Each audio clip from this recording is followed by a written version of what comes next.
ഒരാളുടെ സ്വകാര്യമായ കാര്യങ്ങൾ, ഉദാഹരണം അവർ നേടാൻ ആഗ്രഹിക്കുന്ന ഒരു ലക്ഷ്യം, കരിയറിലെ നേട്ടങ്ങൾ, അല്ലെങ്കിൽ അവരുടെ ഒരു രോഗാവസ്ഥ ശുഭപര്യവസായി ആകുന്നത് വരെ രഹസ്യമായി സൂക്ഷിക്കണോ വേണ്ടയോ എന്നത് പൂർണ്ണമായും ആ വ്യക്തിയുടെ വ്യക്തിപരമായ അവകാശമാണ്. Right to privacy. അവരിലുള്ള നമ്മുടെ സ്വാധീനവും അധികാരവും ഉപയോഗിച്ച് അവരുടെ ആഗ്രഹത്തിനെതിരായി ഇത് പരസ്യപ്പെടുത്തുന്നത് ധാർമ്മികമായും നിയമപരമായും തെറ്റാണ്. തങ്ങളുടെ സ്വകാര്യമായ വിവരങ്ങൾ ആരോട് എപ്പോൾ എങ്ങനെ പറയണമെന്ന് തീരുമാനിക്കാനുള്ള അവകാശം ഓരോ വ്യക്തിക്കുമുണ്ട്. ഇത് സാധാരണ കാര്യമാണെന്ന് മറ്റുള്ളവർക്ക് തോന്നാമെങ്കിലും പരസ്യമാക്കാൻ നമുക്ക് യാതൊരു അവകാശവുമില്ല.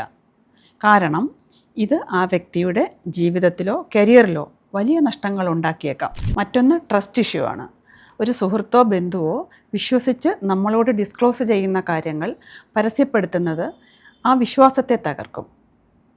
മറ്റുള്ളവരുടെ അനുവാദമില്ലാതെ അവരുടെ സ്വകാര്യങ്ങൾ വെളിപ്പെടുത്തുന്നത് അവരുടെ അവകാശങ്ങൾക്ക് മേലുള്ള ലംഘനമാണ്.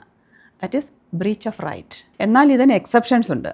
ആ വ്യക്തിക്കോ മറ്റുള്ളവർക്കോ ജീവഹാനിയോ മറ്റ് വലിയ അപകടങ്ങളോ സംഭവിക്കാൻ സാധ്യതയുണ്ടെങ്കിൽ, ഉദാഹരണത്തിന് ആത്മഹത്യാ ചിന്തകൾ, അത്തരം കാര്യങ്ങൾ വിശ്വസ്തരായ ആളുകളെയോ അധികാരികളെയോ അറിയിക്കാനുള്ള ഉത്തരവാദിത്വം നമുക്കുണ്ട്.